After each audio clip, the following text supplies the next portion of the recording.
Every night, beneath the marble floors of Vatican City, documents disappear. Not metaphorically, not symbolically, physically. Pages are removed from circulation. Entire files vanish from catalogs. Restricted sections are resealed. And somewhere below St. Peter's Basilica, inside temperature-controlled corridors, guarded by Swiss guards and monitored cameras, archivists continue a process that has existed for centuries, deciding which parts of human history are allowed to survive publicly and which are not. If you enjoy deep historical investigations like this, subscribe, leave a like, and tell me in the comments where you're listening from tonight. Because tonight, we are entering one of the most inaccessible archives on Earth. Officially, the Vatican Apostolic Archive contains around 85 kilometers of shelving and more than 35,000 catalog volumes. The archive holds correspondence from popes, medieval trial records, diplomatic letters, royal decrees, financial reports, and manuscripts spanning over 12 centuries. The Vatican insists the archive is not secret in the modern sense. The original Latin term, Archivum Secretum Apostolicum Vaticanum, used the word secretum to mean private, not hidden. But language does not explain the restrictions. Researchers cannot simply enter and browse. Every scholar must apply in advance, prove academic credentials, specify exact documents requested, and wait for approval. If accepted, they receive only selected files. Movement is monitored. Photography is prohibited in most sections. Notes may be inspected before leaving. Entire categories remain inaccessible without explanation. Even cardinals require authorization for certain areas. The modern archive was formally centralized in 1612 under Pope Paul V, although Vatican records existed long before that. By the 4th century, after Constantine legalized Christianity, church officials had already begun collecting correspondence, doctrinal rulings, and records from councils across the Roman Empire. Information quickly became power. Whoever controlled church records controlled theological legitimacy. Whoever controlled legitimacy controlled Europe. And Europe was built on documents. Land ownership, royal succession, excommunications, wars, coronations, heresy trials, marriage annulments. Every kingdom depended on papal paperwork at some point. By the Middle Ages, the Vatican possessed one of the largest information networks in human history. But historians noticed something unusual very early on. Certain references appeared repeatedly in medieval indexes, yet the documents themselves no longer existed. Letters quoted by theologians vanished from later archives. Trial transcripts contained missing pages. Entire correspondences between popes and emperors stopped mid-sequence. Some catalog numbers pointed to sealed collections no outsider could access. Others simply disappeared. One example involved the trial of Galileo. The official narrative is familiar. In 1633, Galileo Galilei was tried by the Roman Inquisition for defending heliocentrism, the idea that Earth revolved around the sun. According to standard history, the Church condemned him because his findings contradicted Scripture. But surviving records reveal something more complicated. Galileo initially had strong support inside the Vatican. Several high-ranking clergy admired his work. Pope Urban VIII personally spoke with him multiple times. Early drafts of church correspondence suggest the Vatican was willing to tolerate heliocentrism as a mathematical model. Then something changed. Suddenly, the tone shifted. Galileo was summoned to Rome. His books were restricted. The trial escalated rapidly. Historians studying the surviving documents noticed inconsistencies. References to letters no longer attached to the files. Mentions of attached materials that disappeared from later inventories, missing witness statements, redacted sections. In the 1990s, one historian claimed he encountered a reference to a private letter written by Galileo, discussing an older cosmological text preserved somewhere within church custody. A manuscript allegedly describing a universe far larger and older than accepted biblical chronology allowed. No copy of that letter survives publicly. The historian later stated that access to the collection was revoked shortly afterward. Then there are the Templars. In 1307, King Philip IV of France ordered the mass arrest of the Knights Templar. Thousands were accused of heresy, blasphemy, idol worship, and secret rituals. Under torture, many confessed. The order was dissolved, its leaders executed. But in 2001, Vatican researcher Barbara Frail discovered a forgotten document inside the archives, the Chignon parchment.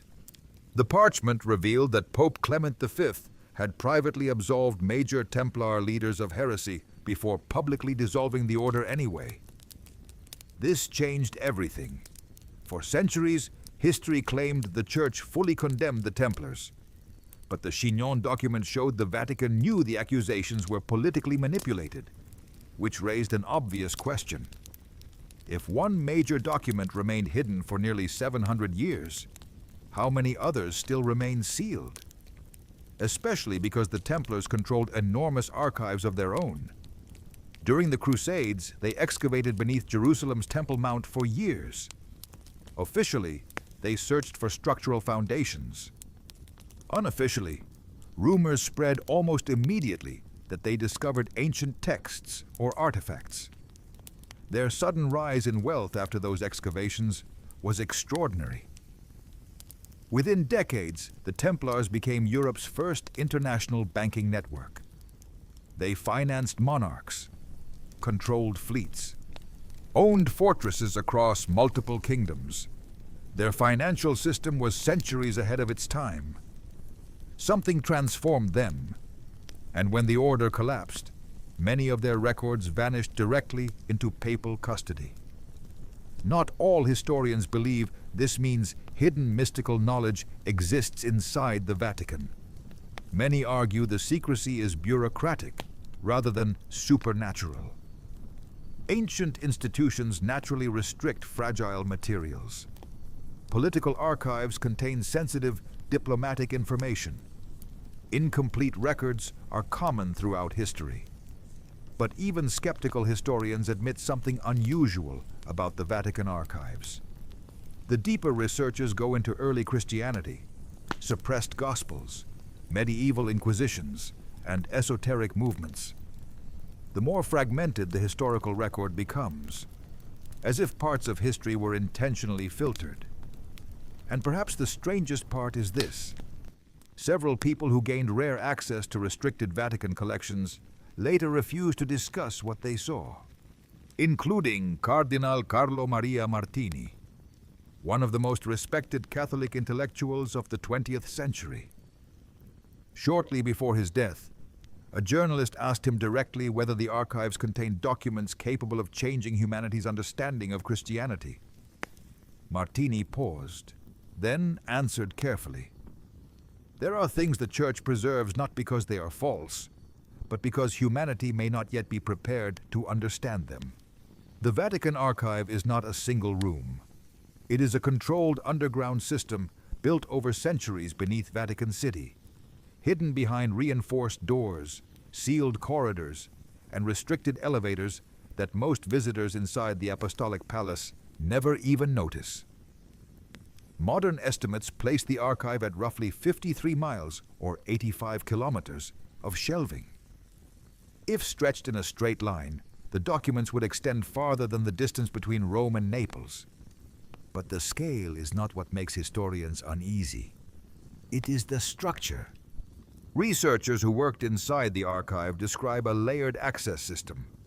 Publicly accessible collections sit closest to reading halls. Restricted materials move deeper underground. Some sections require secondary authorization. Others can only be opened with direct approval from senior Vatican officials. And then there are collections that do not officially exist at all. Former employees rarely speak publicly, but multiple scholars over decades described references to uncatalogued holdings, documents absent from standard archive indexes yet cited in internal memoranda or older inventories. This matters because the Vatican does not merely store religious history. It stores state intelligence.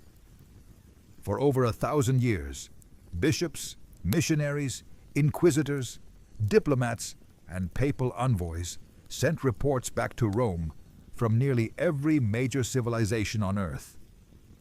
Long before modern intelligence agencies existed, the Church had already built one of the largest information networks in history. Missionaries in China documented dynasties and astronomy. Jesuits in South America recorded indigenous rituals and languages. Papal envoys in the Ottoman Empire sent military intelligence. Clergy traveling through Africa documented tribes European governments had never encountered. Much of this information disappeared into Vatican collections long before secular historians saw it. Some historians believe the Church preserved texts now lost everywhere else, and there is evidence supporting that theory. During the sack of Constantinople in 1204, Crusaders looted enormous numbers of Byzantine manuscripts. Later, when the Ottoman Empire captured Constantinople in 1453, Greek scholars fled west carrying ancient texts. Many ended up in Italy. Some entered private church libraries. At the same time, monasteries across Europe copied manuscripts continuously through the Middle Ages. Without them, enormous portions of classical literature would have vanished completely. But preservation and suppression often happened simultaneously. The Church saved certain texts while destroying others. One of the clearest examples is the Index Librorum Prohibitorum, the Index of Forbidden Books. Established officially in 1559, the index listed works Catholics were forbidden to read under threat of excommunication. Over centuries, it included thousands of books: Copernicus, Galileo, Descartes, Voltaire, Rousseau, Kant, Victor Hugo, Alexandre Dumas, even certain translations of the Bible itself. Officially, the purpose was protecting believers from dangerous ideas. Unofficially, it was information control on a continental scale. And historians later discovered something disturbing. Some banned books were not destroyed. They were confiscated. In several cases, only Vatican copies survived, meaning the institution condemning certain knowledge was simultaneously preserving it privately. This contradiction appears repeatedly throughout church history. Public condemnation, private retention, especially regarding apocryphal texts. The Bible did not descend from heaven fully assembled. Early Christianity contained dozens of competing gospels, revelations, letters, and theological movements. During the first centuries after Christ, Christian communities across the Mediterranean believed radically different things. Some considered Jesus fully divine. Others viewed him as fully human. Some rejected the Old Testament entirely. Others taught secret spiritual knowledge available only to initiates. When Emperor Constantine legalized Christianity in the 4th century, doctrinal chaos became politically dangerous. A divided church threatened imperial stability. So councils were organized. The most famous was the Council of Nicaea in 325 AD. Popular culture often exaggerates what happened there, but one fact is undeniable. Church authorities began systematically deciding which beliefs would survive officially and which would be labeled heresy. Texts supporting rejected doctrines disappeared rapidly afterward. Not all vanished completely. In 1945, Egyptian farmers near Nag Hammadi discovered buried jars containing ancient manuscripts hidden for nearly 16 centuries. Inside were Gnostic Gospels previously thought destroyed forever. The Gospel of Thomas, the Gospel of Philip, the Gospel of Truth. These texts presented a dramatically different version of Christianity. Salvation came through direct knowledge, gnosis, not institutional authority. The material world was flawed. Spiritual awakening mattered more than obedience. And most dangerous of all for institutional religion, individuals could approach divine truth without priests acting as intermediaries. For a centralized church hierarchy, this was explosive. If spiritual authority exists internally rather than institutionally, the power structure collapses. Many scholars believe countless other texts never escape destruction. But not everyone believes they were truly destroyed, because references to missing works continue appearing throughout medieval Vatican records. One example involves a text known only through quotations by early theologians. A longer version of the Gospel of Truth attributed to Valentinus, one of the most influential Gnostic teachers of the 2nd century. Church fathers condemned it extensively, yet no complete copy was ever found publicly, which raises an uncomfortable possibility. How could theologians quote texts in such detail unless preserved copies existed somewhere within church custody? And if copies existed once, where did they go?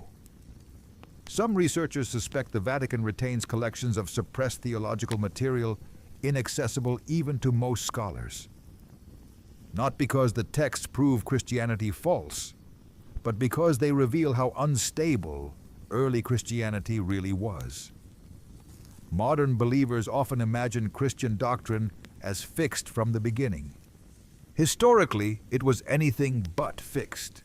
For centuries, competing sects fought ideological wars across the Roman Empire. Some groups believed the God of the Old Testament was not the true highest God at all. Others claimed resurrection was symbolic rather than physical. Some taught reincarnation. Others rejected the crucifixion entirely. And according to several historians, traces of those suppressed movements still appear inside restricted archival references today. Then there is another category of documents far more controversial: records connected to the Inquisition. Official Vatican estimates acknowledge thousands of trial records survive from medieval and early modern inquisitions.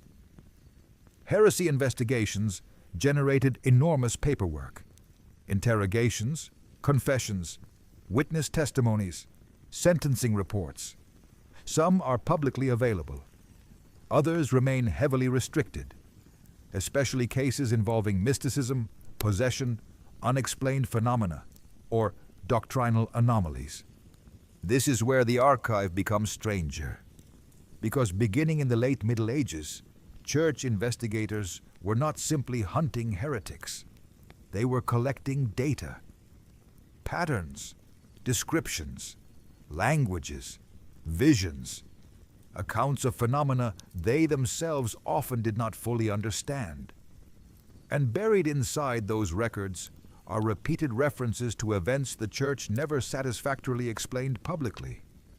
One of the most persistent myths about the Vatican is that it hides a single, devastating secret: a lost gospel, a forbidden artifact, proof that Christianity is false. But historians who actually study the development of early Christianity usually arrive at a different conclusion. The real secret may not be one document. It may be the sheer scale of suppression that shaped the religion itself. Because during the first 3 centuries after Christ, Christianity looked nothing like the unified system people recognize today.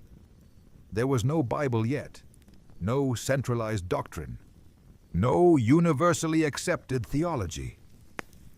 Different Christian communities believed radically incompatible things, while all claiming apostolic authority. In Egypt, some Christians taught that the physical world was an illusion trapping divine consciousness. In Syria, certain sects believed Jesus only appeared human and never physically suffered. Other groups rejected the God of the Old Testament entirely, describing him as a lower cosmic ruler rather than the supreme creator. Some Christians practiced elaborate mystical initiations, involving secret teachings passed only to advanced members. Others focused on apocalypse, believing the world would end within their own lifetimes. And almost all of them wrote texts, gospels, letters, revelations, commentaries, prophecies. Many disappeared permanently. Others survived only because they were hidden. The Vatican's relationship with these texts became one of selective preservation. The Church condemned them publicly, while often storing copies privately. This pattern appears clearly in the writings of early theologians themselves. Take Irenaeus of Lyon. Around 180 AD, Irenaeus wrote Against Heresies, one of the most influential anti-Gnostic works in Christian history. The text attacks dozens of rival Christian sects in extraordinary detail, which creates a historical problem. To refute these movements so precisely, Irenaeus clearly had direct access to their writings. Many of those writings later vanished entirely, meaning church authorities either destroyed them or archived them. Possibly both. One example is especially important: the Gospel of Judas. For centuries, Christians knew this text only through hostile references written by church fathers condemning it as heresy. The Gospel itself was assumed lost forever. Then, in the 1970s, a manuscript was discovered in Egypt. When finally translated and published in 2006, it shocked theologians worldwide. In the text, Judas Iscariot is not the ultimate traitor. He is the disciple who best understands Jesus. The crucifixion becomes part of a secret cosmic plan rather than simple betrayal. Whether authentic or not, the discovery proved something critical. Texts once believed completely destroyed could survive for centuries unnoticed, which immediately raised another question. How many more survive inside institutional archives? Especially because references to missing Christian writings continue appearing throughout medieval Vatican catalogs. Several researchers noticed strange inventory entries over the years, references to restricted codices, uncatalogued theological fragments, or texts transferred into special collections without later documentation. Most historians remain cautious about sensational conclusions. But even cautious historians admit the Vatican possesses materials scholars have never fully examined. And this becomes especially controversial when discussing the Dead Sea Scrolls. In 1947, Bedouin shepherds discovered ancient manuscripts inside caves near Qumran, close to the Dead Sea. The discovery transformed biblical scholarship. Over the next decade, researchers uncovered more than 900 manuscripts dating between roughly 300 BC and 100 AD. Some contain the oldest known copies of biblical texts ever found. Others described entirely unknown Jewish sects, apocalyptic prophecies, ritual practices, and alternative interpretations of Scripture. The scrolls revealed that Judaism, during the time of Jesus, was far more fragmented and diverse than previously believed. And Christianity emerged directly from that unstable religious environment. But controversy erupted almost immediately after the discoveries. A small international team controlled access to the scrolls for decades. Many scholars complained that publication moved suspiciously slowly. Some texts remained unavailable year after year.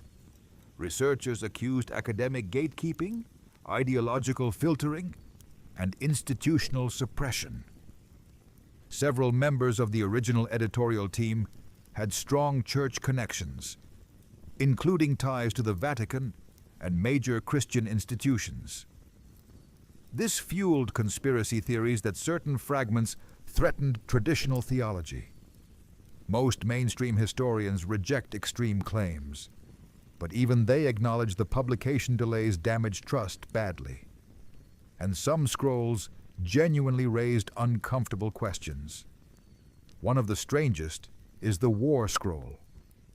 The document describes an apocalyptic battle between the Sons of Light and the Sons of Darkness. Unlike symbolic religious poetry, the text reads almost like a military operations manual. It details troop formations, battle sequences, weapon structures, priestly rituals performed before combat. The organization is astonishingly systematic. Some researchers noticed parallels between the scroll and later Christian ideas about the final battle between good and evil. Others focused on stranger details. Certain passages describe heavenly allies descending to aid the righteous forces. Traditional theologians interpret this symbolically as angelic intervention. But alternative researchers argued the description sounded unusually physical. Machines of fire, objects moving across the sky, entities descending from above in coordinated formations. Most academics dismiss those interpretations entirely. Still, fragments connected to these passages became central to later speculation about suppressed material, especially because portions of some Qumran texts remain damaged, fragmented, or disputed. Then there is the Copper Scroll. Unlike the other Dead Sea Scrolls written on parchment or papyrus, this document was engraved onto copper sheets. Its contents are bizarre. Instead of theology, it lists dozens of hidden locations, allegedly containing enormous quantities of gold, silver, sacred vessels, and buried treasure. The amounts described are staggering, potentially worth billions today. No treasure has ever been conclusively recovered. Some believe the scroll describes hidden temple wealth concealed before the Roman destruction of Jerusalem in 70 AD. Others think it is symbolic, a coded map, or something stranger entirely. But the Vatican has always remained unusually quiet about the Copper Scroll compared to other biblical discoveries. No major theological commentary, no strong public interpretation. Silence. And silence around the Vatican often attracts more attention than statements themselves.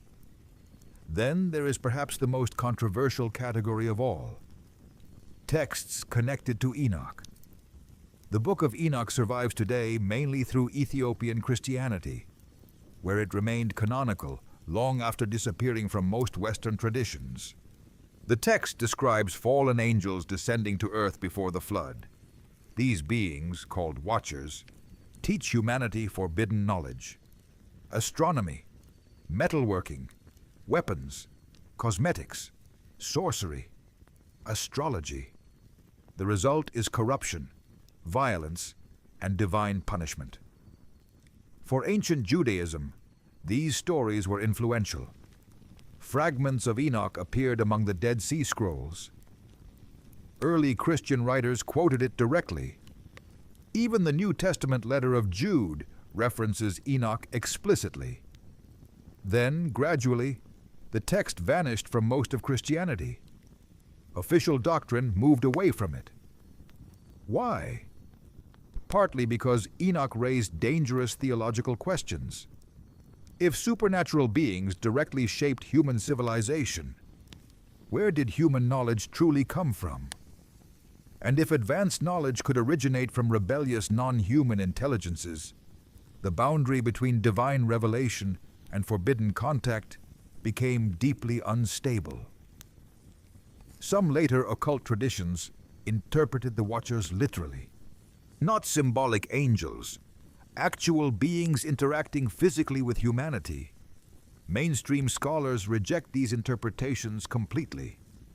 But the existence of such traditions mattered because medieval church authorities documented them obsessively, especially during inquisitions. And deep inside those inquisitorial archives, researchers repeatedly encountered references to confiscated books that never appeared publicly again. By the early 14th century, the Knights Templar had become too powerful to survive. Officially founded in 1119 to protect Christian pilgrims traveling to Jerusalem after the First Crusade, the order began as a small military brotherhood living under monastic discipline. Within 2 centuries, it evolved into something unprecedented in medieval Europe, an international financial network operating across kingdoms, independent of local rulers, answerable only to the Pope. The Templars controlled ports, fleets, castles, trade routes, farms, banks, and fortified compounds stretching from England to the Holy Land. Kings borrowed money from them. Nobles stored wealth in Templar vaults. Pilgrims could deposit funds in France and withdraw them safely in Jerusalem using coded letters of credit, an early banking system centuries ahead of its time. And then, almost overnight, the order was destroyed. Friday, October the 13th, 1307. At dawn, King Philip IV of France ordered mass arrests across the kingdom. Hundreds of Templars were captured simultaneously. Charges included heresy, blasphemy, idol worship, sodomy, secret initiation rituals, and denial of Christ. Under torture, many confessed. Some described spitting on crosses. Others mentioned mysterious idols known as Baphomet. Several referred to secret teachings known only to higher-ranking members. Modern historians largely agree Philip's motives were financial and political. He owed enormous debts to the Templars and feared their influence. Eliminating the order solved both problems at once. But one aspect of the case remains deeply suspicious. The Vatican itself never fully confirmed the accusations. For centuries, historians believed Pope Clement V cooperated completely in the destruction of the Templars. Then, in 2001, researcher Barbara Frail discovered a forgotten Vatican document known as the Chignon Parchment inside the Apostolic Archives. The document revealed that in 1308, senior Templar leaders had actually been absolved of heresy by papal investigators. In private, the Church cleared them. In public, the order was still destroyed. That contradiction changed historical understanding immediately. It proved the Vatican concealed politically explosive information for nearly 700 years. And it raised a far larger question. If the Templars were not truly condemned for heresy, what frightened both the French crown and parts of the Church enough to eliminate them anyway? This is where speculation begins. Not fantasy, but documented historical uncertainty. Because during their occupation of Jerusalem, the Templars spent years excavating beneath the Temple Mount. Contemporary chronicles confirmed digging operations beneath what had once been Solomon's Temple. Officially, they were expanding foundations and storage areas. But the scale of excavation suggests something more deliberate. They were searching for something. No one knows what. Some theories focus on treasure. Others suggest relics. But medieval rumors increasingly pointed toward texts, ancient manuscripts, Hebrew records, lost traditions predating Christianity itself. And if the Templars discovered writings contradicting church doctrine, their destruction suddenly becomes easier to understand. Especially because many medieval accusations against them sound less like criminal charges and more like accusations of alternative theology.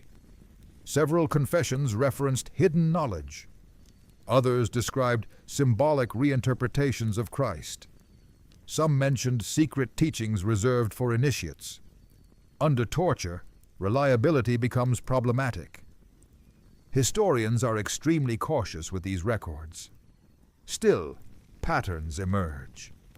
Many accusations resemble themes associated with Gnosticism, early Christian movements emphasizing direct spiritual knowledge over institutional authority.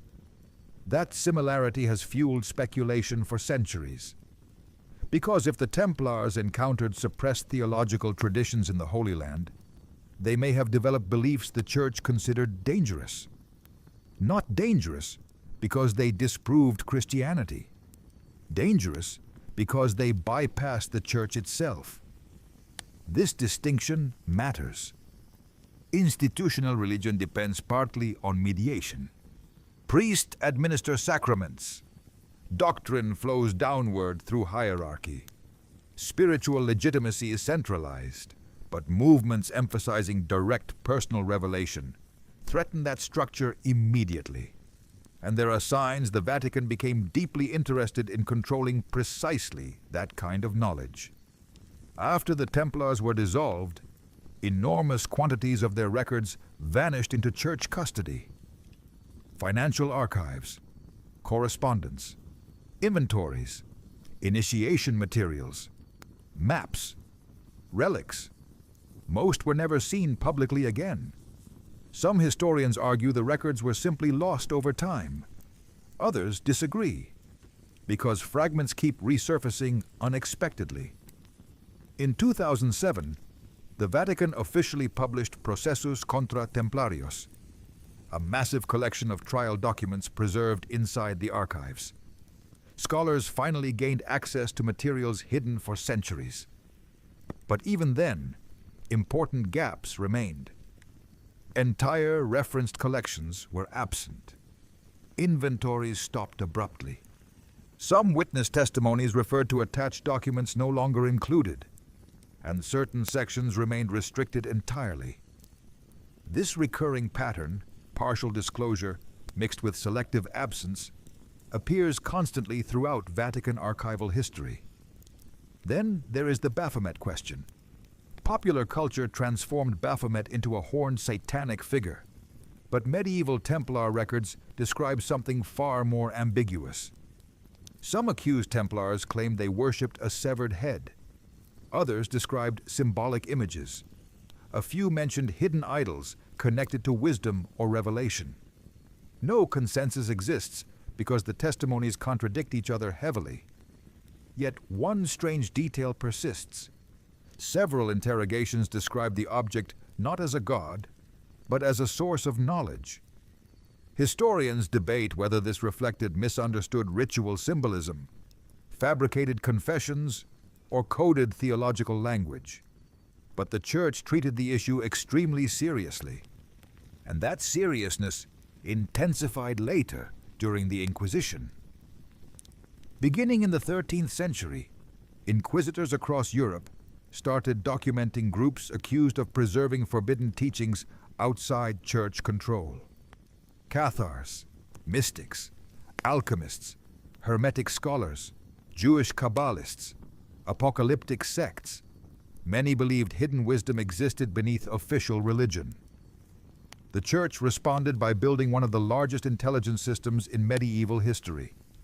Inquisitors recorded everything: interrogations, confessions, ritual descriptions, names of books, symbols, prayers, languages, dreams, visions. The amount of information collected was enormous, and much of it was archived in Rome. Some records survive publicly today. Others do not, particularly cases involving occult practices, unexplained phenomena, or texts considered spiritually dangerous. One notorious example involved the Cathars of southern France. The Cathars rejected many Central Catholic doctrines. They believed the material world was corrupt, possibly created by an evil force. They rejected church authority, denied certain sacraments, and lived ascetic lives focused on spiritual purification. To the medieval church, this was not merely disagreement, it was existential threat. In 1209, Pope Innocent III launched the Albigensian Crusade against them.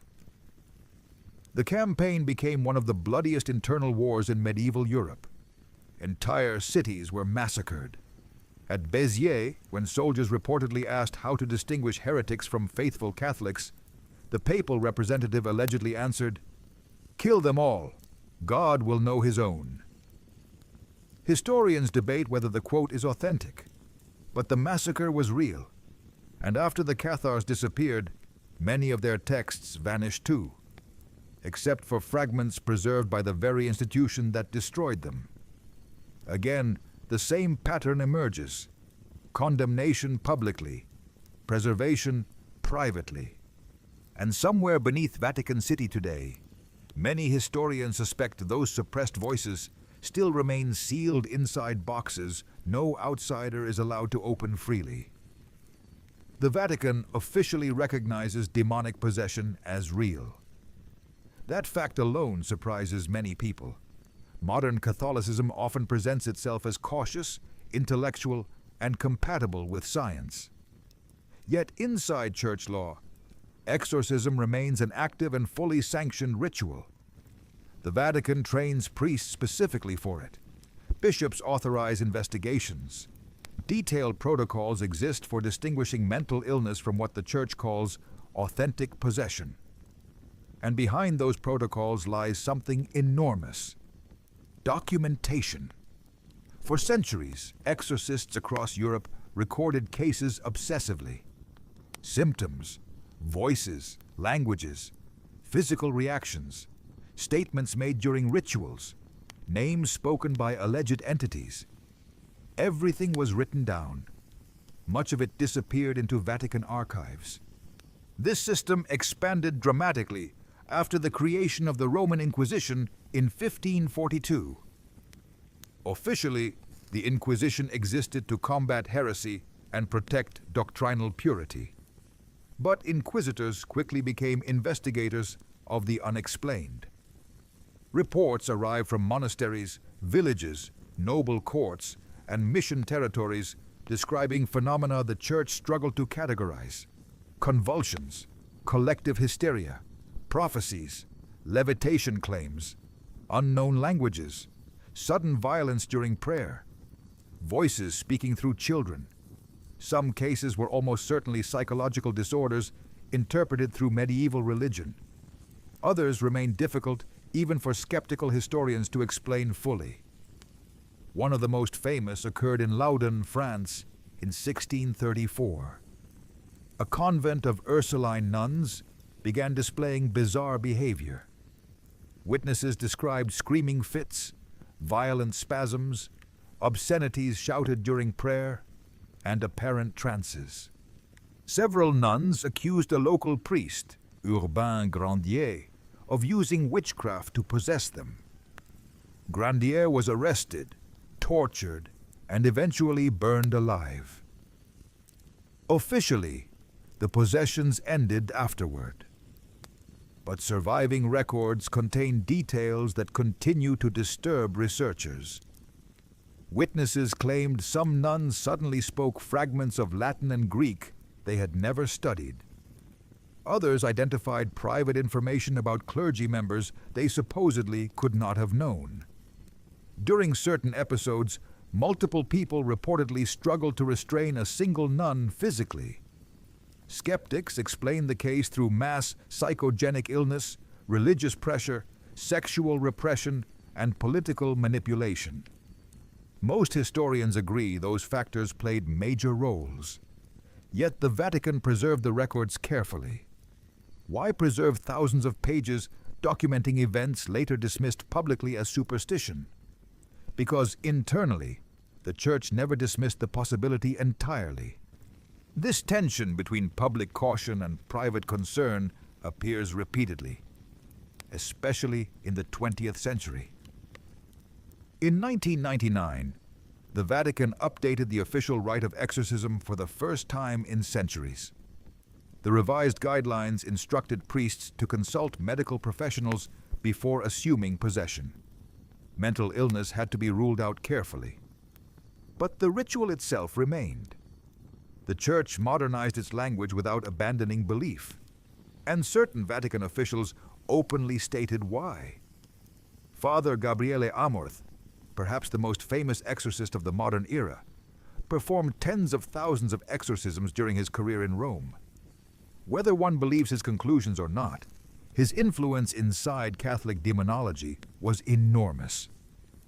Amorth repeatedly claimed that genuine possession cases existed beyond psychiatric explanation. Critics accused him of encouraging superstition. Psychiatrists argued many victims suffered from trauma, schizophrenia, epilepsy, or dissociative disorders.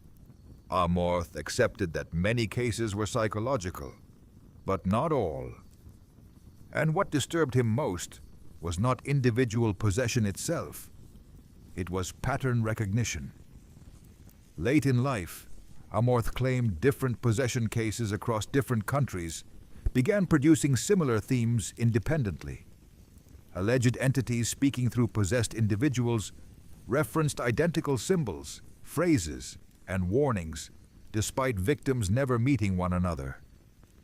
Most mainstream scholars reject supernatural interpretations entirely. But the Vatican still archived the reports, thousands of them, possibly tens of thousands. And according to former clergy members, access to these files remains heavily restricted even inside the Church, partly because they contain intensely personal information, but partly, critics argue, because they preserve centuries of institutional encounters with phenomena the Church itself could never fully explain. This becomes even stranger when language enters the picture. One recurring feature in possession reports involves xenoglossy, the apparent ability to speak or understand languages never learned consciously. Parapsychologists debate the phenomenon heavily. Most cases collapse under investigation. Some involve fragmented phrases memorized unconsciously from religious exposure. Yet certain historical reports remain difficult to dismiss completely, especially older records where investigators documented linguistic details carefully. In several archived exorcism cases, Church officials consulted scholars of ancient languages after hearing words priests could not identify. Some matched archaic dialects. Others did not. Father Amorth once mentioned privately that Vatican linguists maintained files cataloging unknown names spoken during exorcisms. According to him, some resembled words from extinct Semitic languages. Others matched nothing identifiable at all. The Vatican never confirmed this publicly. But if true, it would mean the Church quietly accumulated one of the world's largest archives of anomalous psychological and religious phenomena, not as folklore, as case files.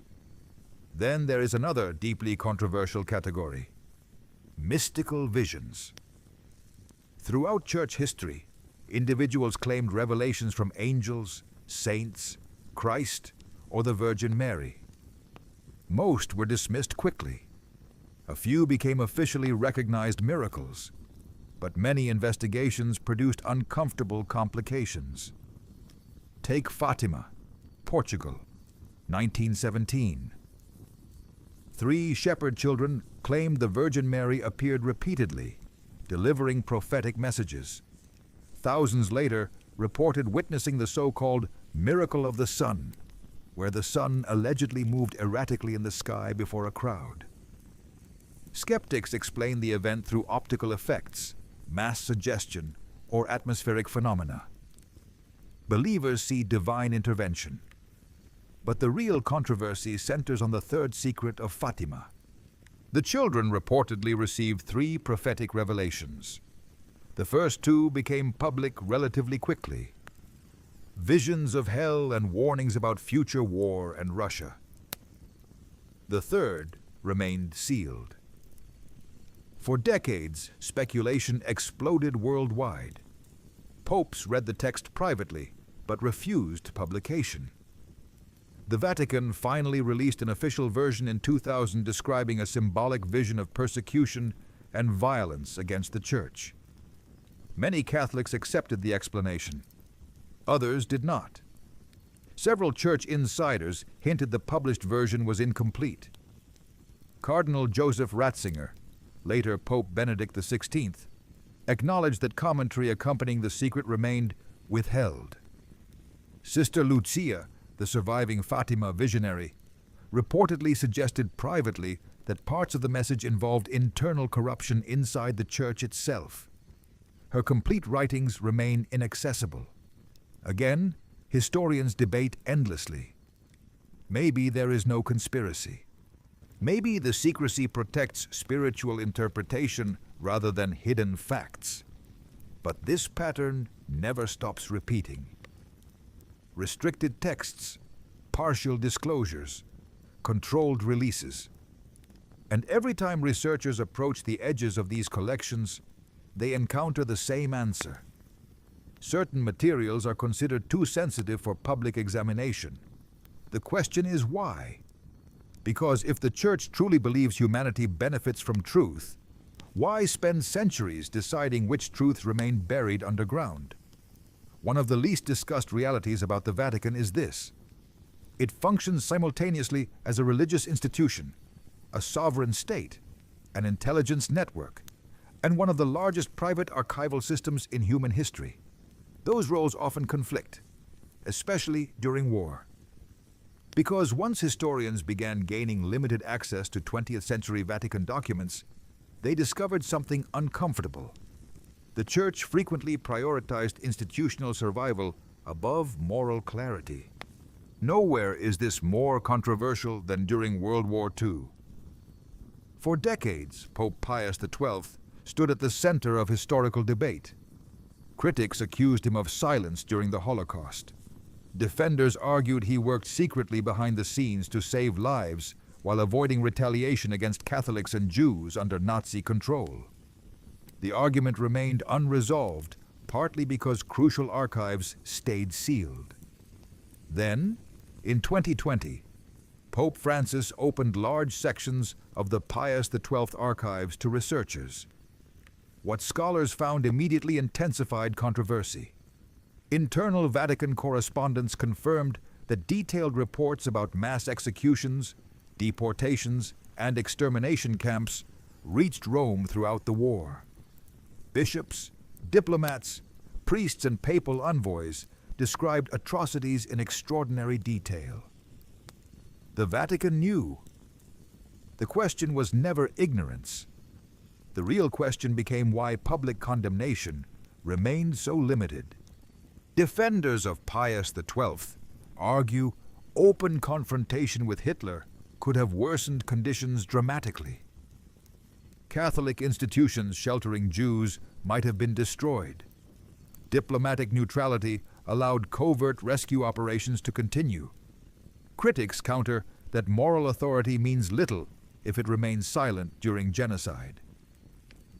But hidden deeper inside those wartime records was another disturbing subject entirely: the rat lines. After the war, numerous Nazi officials escaped Europe using clandestine routes through Italy into South America and the Middle East. Historians now know certain Catholic clergy participated directly in these escape networks by providing shelter, forged papers, or transportation assistance. One central figure was Bishop Alois Hudel. Hudel openly sympathized with aspects of National Socialism and helped several former SS members flee Europe after 1945. He justified his actions partly through anti-communism, believing Soviet expansion threatened Christianity more than surviving fascists did. Documents linking Hudal to escape operations are real. But some researchers believe the story goes further. Because several fleeing Nazi officials possessed something potentially valuable to both Western intelligence agencies and the Vatican: information. Not only military intelligence, occult research. This sounds sensational until you examine the SS organization known as the Ahnenerbe. Founded in 1935, under Heinrich Himmler, the Ahnenerbe officially studied German ancestral heritage. In reality, it became a bizarre mixture of archaeology, racial mythology, occult speculation, and pseudo-scientific expeditions. Researchers traveled to Tibet, Scandinavia, South America, and the Middle East, searching for evidence supporting mystical theories about ancient civilizations and forgotten knowledge. Most of their conclusions were nonsense. But not all their discoveries were fabricated. German expeditions documented ruins, manuscripts, and artifacts later lost during the collapse of the Third Reich. Some records vanished completely, and according to multiple post-war rumors, portions entered Vatican custody. One expedition remains particularly controversial. Tibet, 1938, led by zoologist and SS officer Ernst Schaefer. The mission officially studied biology and culture. But internal SS correspondence suggested broader goals involving ancient religious traditions and hidden knowledge associated with Himalayan monasteries. After the war, fragments of expedition notes surfaced, describing underground chambers, unusual inscriptions, and metallic plates engraved with symbols no linguist could identify confidently. Most historians dismissed the more extreme claims surrounding the expedition. Still, several facts remain strange. Some expedition materials disappeared after Germany's surrender. Others reportedly passed through clerical intermediaries connected to Vatican channels, helping German fugitives escape Europe. And according to former intelligence officers interviewed decades later, both Soviet and Western agencies showed unusual interest in recovering Ahnenerbe archives immediately after the war. Why? Because amidst the pseudoscience, the Nazis occasionally uncovered authentic archaeological anomalies, advanced stone-cutting techniques in South America, ancient astronomical alignments, untranslated manuscripts. The Vatican, meanwhile, already possessed centuries of missionary records, excavation reports, and restricted theological texts touching similar themes. If the Church acquired additional wartime materials connected to ancient civilizations or non-traditional historical theories, it would explain why certain collections remain inaccessible even today. Then there is another recurring pattern: artifacts. The Vatican possesses one of the world's largest collections of religious relics, many hidden permanently from public display. Some are ordinary historical objects. Others occupy a strange territory between faith, legend, and possible fraud. But several remain deeply controversial because the Church refuses comprehensive, independent examination. Take the Holy Lance, the Spear of Longinus. According to Christian tradition, a Roman soldier pierced Christ's side during the crucifixion using this spear. Medieval legends later claimed whoever possessed the lance could not be defeated in battle. Multiple rulers allegedly sought it: Constantine, Charlemagne, Frederick Barbarossa, Napoleon.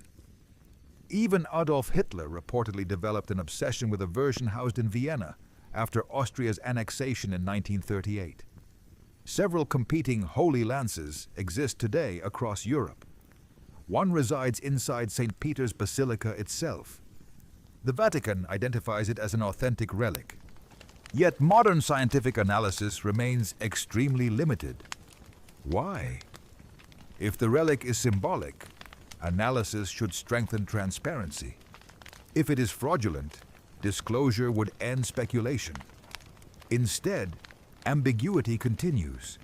And ambiguity often preserves mystery better than certainty ever could. The same pattern surrounds the Shroud of Turin. The linen cloth bearing the faint image of a crucified man became one of the most analyzed religious objects in history. In 1988, radiocarbon dating suggested the fabric originated in the medieval period, not the 1st century. Case closed, many assumed. But criticism emerged quickly. Researchers argued the tested sample came from a repaired section contaminated by later restoration. Others pointed to unresolved anomalies in the image itself. The figure contains unusual three-dimensional information. No clear pigment explains the image formation completely. Some forensic details match Roman crucifixion, practices unknown during much of the Middle Ages. The Vatican never declared the shroud definitively authentic, but it also never dismissed it. Again, controlled uncertainty. Enough skepticism to avoid definitive scientific defeat. Enough mystery to preserve spiritual fascination. And somewhere inside restricted Vatican collections, historians suspect there are internal studies the public has never seen. Additional analyses, private reports, conflicting conclusions. Because institutions rarely preserve ambiguity accidentally, especially institutions that have spent centuries mastering the management of belief. The deeper researchers dig into Vatican history, the clearer one pattern becomes. The Church does not simply hide information because it is false. It often hides information because it is destabilizing, especially information capable of weakening institutional authority, triggering apocalyptic fear, or rewriting humanity's understanding of its own past. This is why some of the most restricted Vatican materials are not ancient artifacts or lost gospels. They are prophecies. Because prophecy becomes dangerous the moment people believe history is predetermined. No case demonstrates this more clearly than the third secret of Fatima. In 1917, near the Portuguese town of Fatima, 3 shepherd children claimed repeated apparitions of the Virgin Mary. The Catholic Church eventually approved the events officially after years of investigation. The first 2 secrets became public relatively early. The first described a vision of hell. The second warned about another catastrophic war and the spread of communism if humanity did not repent. But the third secret was sealed. The surviving visionary, Sister Lucia dos Santos, wrote it down in 1944 under instructions from church authorities.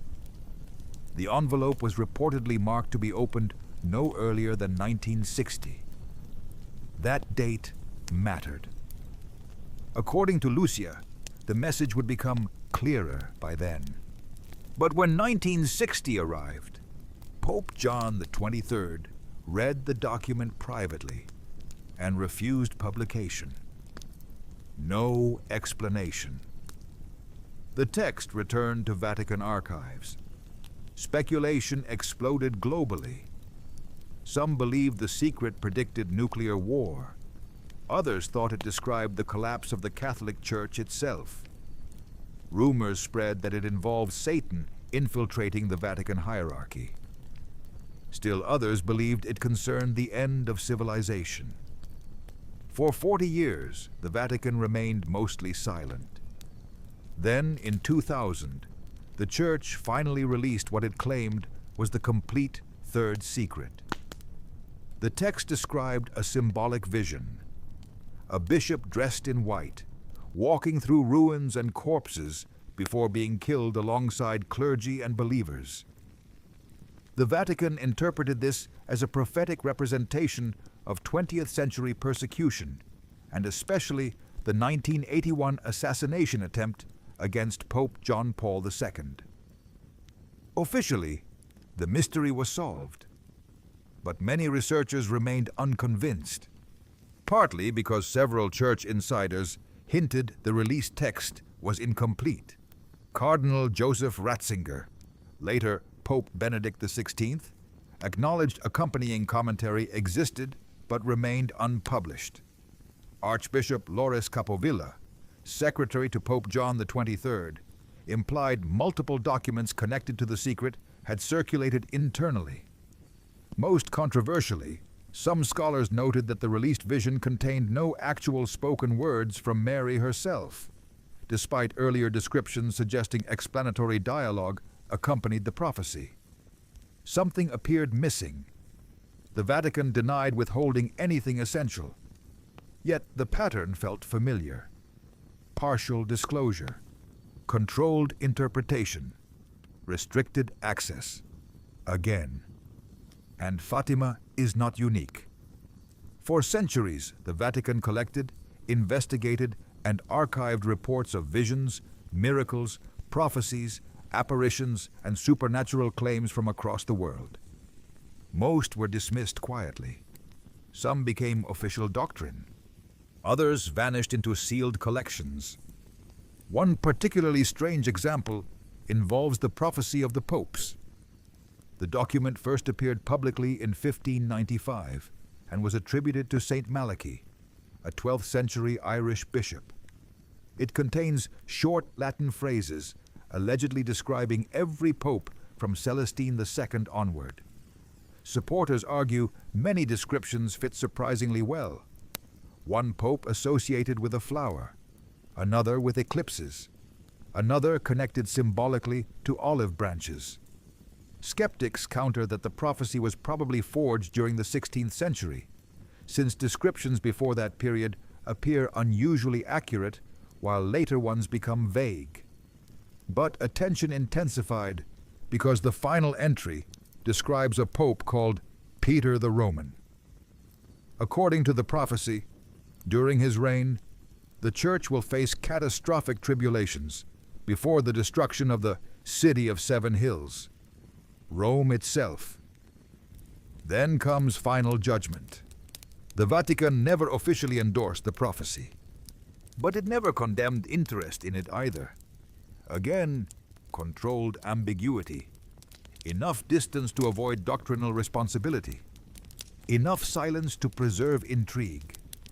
And this matters because internally, Church leadership has always feared apocalyptic panic. Throughout history, movements expecting imminent end times repeatedly destabilized societies.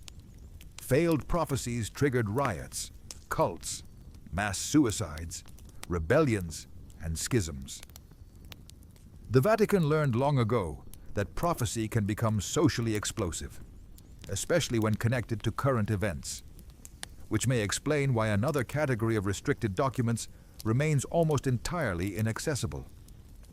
Private papal correspondence regarding global crises, wars, nuclear weapons, possible extinction scenarios, Cold War diplomacy, reports from intelligence agencies.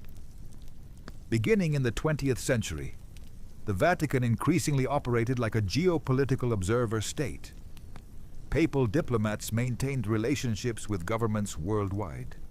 Intelligence flowed continuously into Rome, and according to several historians, some internal Vatican discussions became alarmingly apocalyptic during the Cold War, particularly after Hiroshima, because nuclear weapons fundamentally changed theological assumptions about human history.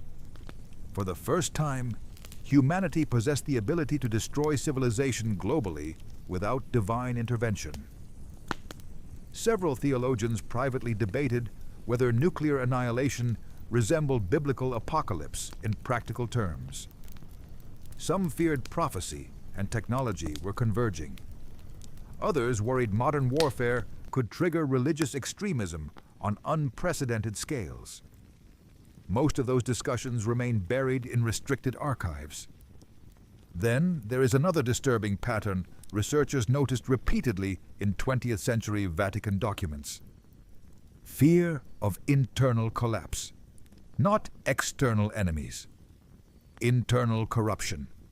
Beginning in the late 19th century and accelerating after World War II, multiple church officials warned privately about declining faith in Europe, weakening priestly discipline, financial scandals, and institutional moral decay. Some believed the greatest threat to Christianity would not come from atheism or Islam or communism. It would come from the Church losing credibility from within. That fear intensified dramatically after the clergy abuse scandals exploded publicly in the 1990s and early 2000s. Investigations revealed systematic cover-ups spanning decades across multiple countries. Priests accused of abuse were quietly reassigned. Victims silenced. Documents sealed. Legal authorities obstructed. And once again, archives became central. Because inside Vatican records existed the paper trail, letters, warnings, internal reports, requests for secrecy. The Church acknowledged failures publicly. But enormous portions of the documentation remain inaccessible. Officially, restrictions protect privacy and ongoing legal concerns. Critics argue something deeper is involved. Institutional self-preservation. Because full transparency could expose not isolated crimes, but systems designed to protect the institution above truth itself.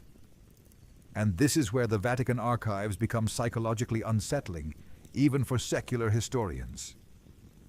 Not because they necessarily contain supernatural revelations, but because they preserve centuries of evidence, showing how powerful institutions decide which truths society is permitted to confront. And somewhere beneath St. Peter's Basilica tonight, archivists still control that process. There is a reason the Vatican rarely denies conspiracy theories directly. Denial creates confrontation. Confrontation creates curiosity. And curiosity leads people toward archives the Church would prefer remain distant, technical, and difficult to access. So instead, the Vatican often responds with silence. This strategy has existed for centuries. When Galileo challenged established cosmology, the Church initially tolerated debate quietly. Only when his ideas threatened broader theological authority did the response become public and aggressive. When Darwin's theory of evolution spread through Europe, Vatican officials reacted cautiously, rather than immediately condemning it outright. Open conflict with science had already damaged the Church once before. And throughout the 20th century, as archaeology, astronomy, genetics, and historical criticism advanced rapidly, the Vatican adapted again, not by abandoning doctrine, by absorbing uncertainty carefully. This is why modern Vatican secrecy is often less about hiding a single, shocking truth, and more about controlling interpretation. Because interpretation shapes civilization. Take extraterrestrial life. Officially, the Catholic Church does not reject the possibility of intelligent life beyond Earth. In fact, several Vatican astronomers openly stated that alien life would not contradict Christianity. Father José Gabriel Funes, former director of the Vatican Observatory, famously remarked in 2008 that extraterrestrials could still be considered part of God's creation. The statement shocked many believers, but internally, Vatican scholars had debated the issue long before modern astronomy. As early as the Renaissance, theologians discussed whether God could create multiple inhabited worlds. The question became unavoidable after Copernicus shattered the medieval Earth-centered cosmos. And this matters because certain ancient religious texts describe encounters that modern readers increasingly reinterpret through technological language. Machines descending from the heavens, wheels of fire, voices from the sky, entities bringing forbidden knowledge. Mainstream historians and theologians overwhelmingly interpret these symbolically within ancient cultural frameworks. But alternative interpretations exploded during the 20th century, especially after the rise of UFO culture. The Vatican noticed, not because it secretly confirms alien visitation, but because it understands the theological danger involved. If large numbers of people reinterpret biblical miracles as encounters with advanced non-human intelligence rather than divine events, religious authority changes fundamentally. Angels become extraterrestrials. Visions become contact events. Revelation becomes intervention. Suddenly, theology transforms into cosmic anthropology. And whether true or false, that shift destabilizes traditional belief structures immediately. Several researchers believe this explains the Vatican's growing interest in astronomy during the modern era. The Vatican Observatory itself is one of the oldest astronomical institutions in the world. Originally established formally in the 16th century, during the Gregorian calendar reform, it later expanded significantly. Today, the Vatican operates advanced telescopes, collaborates with major international observatories, and funds astrophysical research. Conspiracy theories claim the Church expects extraterrestrial disclosure. Reality is more practical. The Vatican understands that scientific revolutions reshape theology, whether religion likes it or not. And historically, the Church survives by adapting slowly before collapse becomes unavoidable. But adaptation creates another problem. The more the Vatican modernizes publicly, the stranger its ancient archives begin to appear privately, especially sections connected to forbidden sciences. Alchemy is one example. Modern people often dismiss alchemy as primitive chemistry mixed with mysticism. But during the Middle Ages and Renaissance, alchemy attracted some of the greatest intellectuals in Europe. Isaac Newton spent years studying alchemical texts. Paracelsus blended medicine with occult philosophy. Roger Bacon explored experimental methods centuries before modern science fully emerged. And the Church monitored all of it carefully, not because every alchemist threatened Christianity, but because alchemy blurred boundaries between science, spirituality, and hidden knowledge. Transformation of matter, extension of life, secret energies, ancient wisdom preserved symbolically. Many church authorities feared these ideas could evolve into alternative systems of power independent from theology. So inquisitors documented alchemical groups extensively. Some texts were condemned publicly.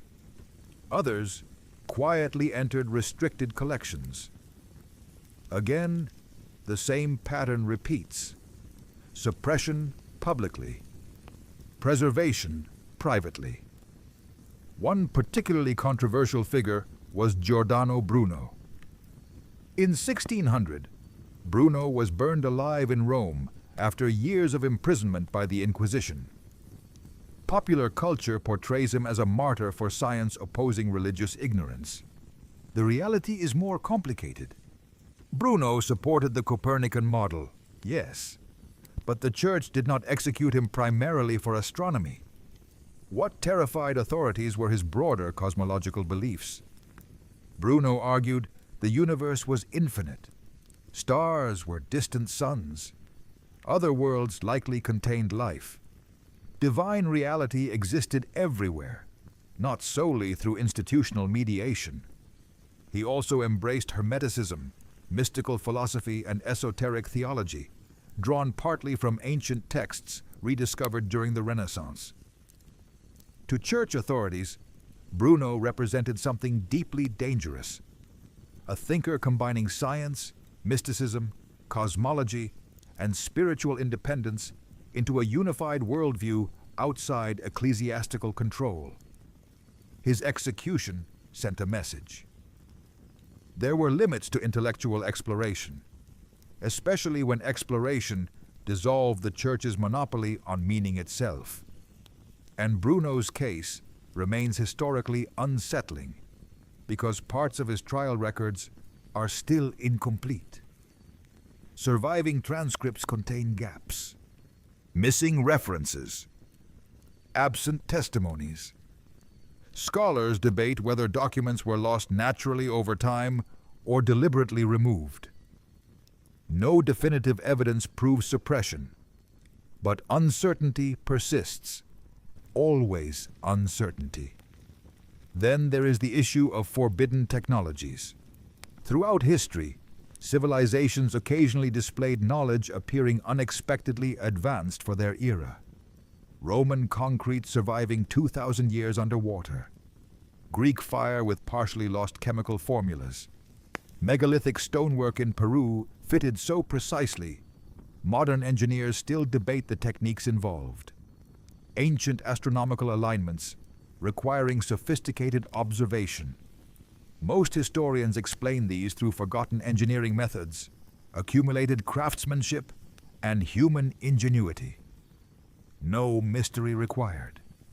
Yet hidden within Vatican archival history are repeated references to confiscated manuscripts involving mechanics, astronomy, medicine, optics, and geometry, considered dangerous or heretical in their time. Some vanished completely. Others resurfaced centuries later independently. And this raises a fascinating possibility. What if parts of scientific progress were delayed not by ignorance, but by institutional filtering? Not because the Church hated knowledge universally.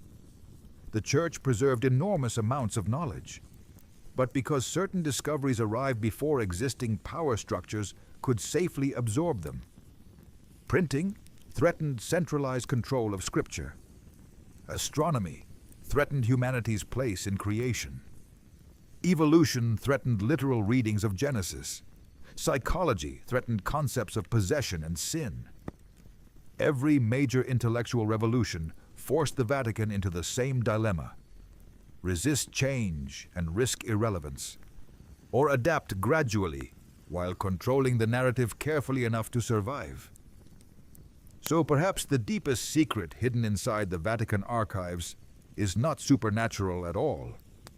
Perhaps it is historical, a record showing how human civilization itself was managed, curated, edited, stabilized, not through one grand conspiracy, but through centuries of selective disclosure by institutions, convinced they alone could decide when humanity was ready for dangerous knowledge. In 2012, historians gained limited access to several newly opened Vatican collections connected to Pope Pius XI and the years leading into World War II. Among the millions of pages were diplomatic cables, intelligence summaries, private letters from bishops, and reports from Catholic operatives stationed across Europe. What shocked researchers was not hidden mysticism, it was precision. The Vatican knew far more, far earlier, than historians once assumed. Reports describing anti-Jewish violence in Germany appeared years before the Holocaust officially began.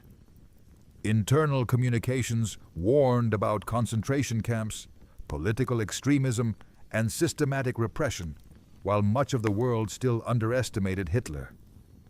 The Vatican was gathering intelligence constantly, and it had been doing so for centuries.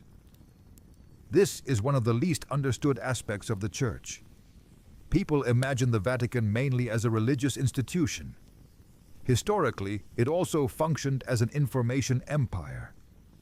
Missionaries sent reports from remote regions long before modern states established embassies there.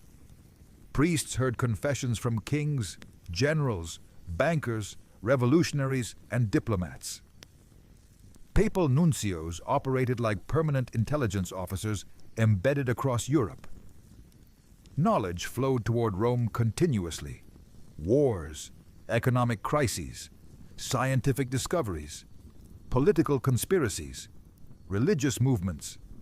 And because the Church survived for nearly 2,000 years, it accumulated something no government on earth possesses: long memory. This is why researchers sometimes compare the Vatican archive not to a library, but to a civilizational memory system, a record of how power actually functioned across centuries, which may explain why access remains so controlled.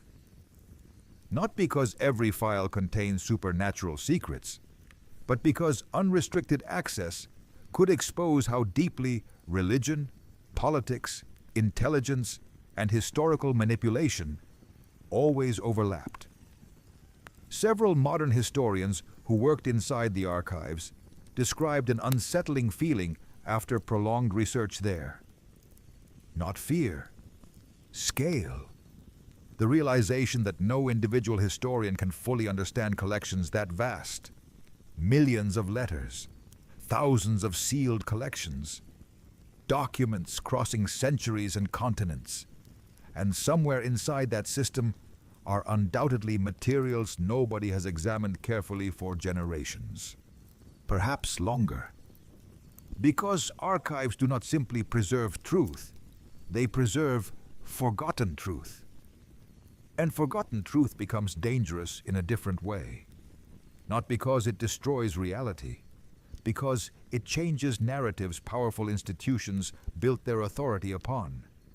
That may be the real reason the Vatican archives still fascinate the world.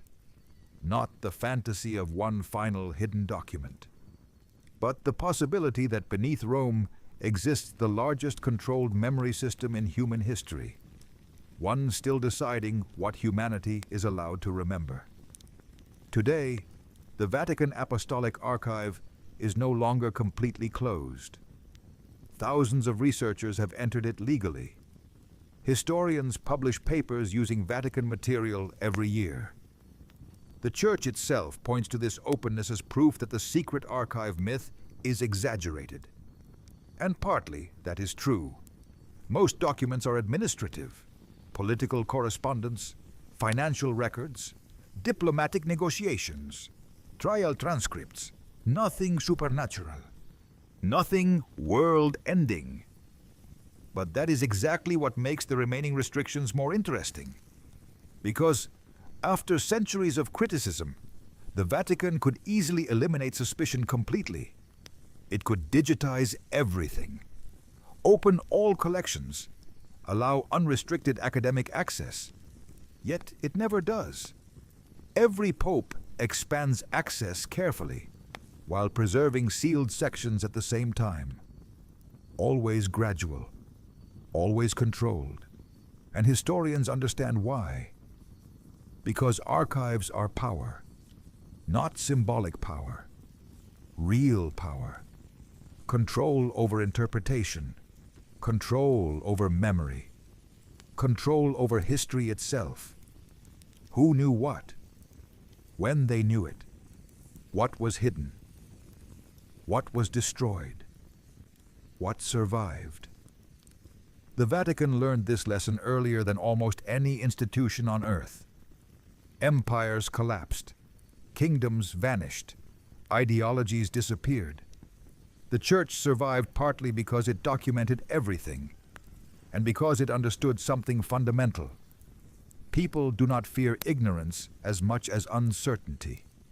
That is why the Vatican rarely answers mysteries completely. Complete answers end fascination. Partial revelation sustains authority indefinitely. So, are there truly dangerous secrets beneath Vatican City?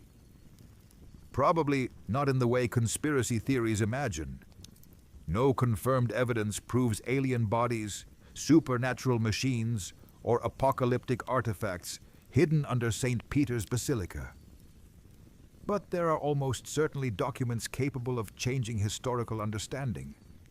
Evidence of political manipulation, suppressed theological debates, hidden negotiations, internal corruption. Proof that the development of religion was far more chaotic, human, and unstable than believers often assume.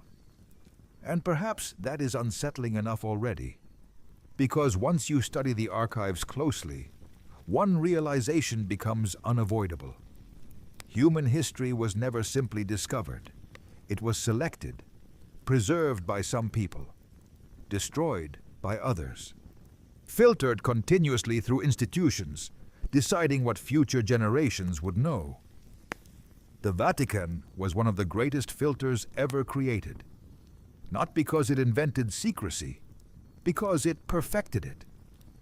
And tonight, beneath Rome, long after the tourists leave St. Peter's Square and the cathedral lights go dark, The archive still remains there.